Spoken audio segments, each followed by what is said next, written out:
America का हवाई द्वीप वैसे तो सैर सपाटे और सर्फिंग के शौकीनों का पसंदीदा ठिकाना है, लेकिन इन दिनों ये जंगल की आग में झुलस रहा है।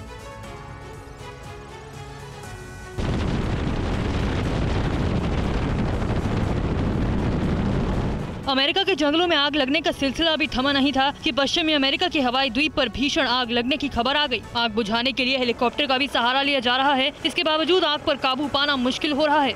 हवाई द्वीप के ग्रामीण इलाकों में लगी भीषण आग पर काबू पाना मुश्किल हो रहा है। अमेरिकी सेना के प्रशिक्षण क्षेत्र के पश्चिम से शुरू हुई आग वाइकोलोआ शहर के ऊपर मोनालोआ और मोनाकिया ज्वालामुखी तक पहुंच गई है। ये आग अब तक करीब 39 वर्ग किलोमीटर से अधिक इलाकों को अपनी चपेट में ले चुकी है।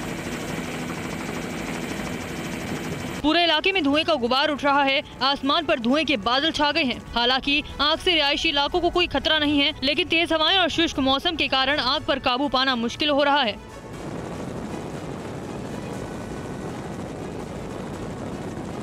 इस इलाके में झाड़ियों और घास के सूखे मैदान बड़ी संख्या में होने के कारण आग बुझाने में मुश्किलें आ रही हैं। इसके बावजूद दमकल कर्मी आग पर काबू पाने की कोशिश कर रहे हैं। आग बुझाने के लिए इमरजेंसी सेवाएं बराबर जुटी हुई हैं। कई एजेंसियों के हेलीकॉप्टर लगाए गए हैं। राष्ट्रीय मौसम सेवा ने आग को देखते हुए रेड फ्लैग की चेतावनी जारी कर दी है।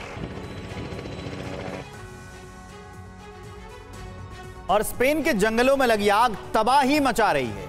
आसमान छूती आग की लपटों पर काबू पाने के लिए दिन रात कोशिश की जा रही है। स्पेन के जंगलों में लगी भीषण आग सब कुछ खाक कर देने पर आमादा है। आग की लपटें आसमान छू रही हैं। आग दूर दूर तक फैल चुकी है। आग को काबू करने के लिए हेलीकॉप्टर से पानी की बौछारें की जा रही हैं। इस आग की वजह से जंगलों के आसपास के रिहायशी इलाकों पर भी असर पड़ा है। अब तक हजारों लोगों को इस मुसीबत से सुरक्षित बाहर निकाला जा चुका है। आपातकालीन सेवाएं दिन रात आग को काबू करने में जुटी हैं।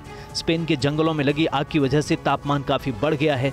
बीते कई दशकों में स्पेन के जंगलों में ऐसी भीषण आग कभी नहीं लगी। स्पेन में कभी भी अगस्त के महीने में 25 डिग्री सेल्सियस से ज्यादा तापमान नहीं पहुंचा था, लेकिन जंगलों में लगी आग की वजह से स्पेन के ज्यादातर इलाके हीट वेव की चपेट में हैं। भीषण गर्मी और बारिश की कमी ने कई इलाकों में सूखे की स्थिति पैदा कर दी है। इसका असर कृषि और खाद्य पदार्थों की कीमतों पर भी पड़ सकता है। स्पेन के मौसम विभाग के मुताबिक जंगल की आग ने जलवायु परिवर्तन के खतरे को बढ़ा दिया है। आग ने प्रदूषण के खतरे को भी बढ़ा दिया है। स्पेन के अलावा यूरोप के कई और देश भी भीषण गर्मी की लहर और सूखे से जूझ रहे हैं।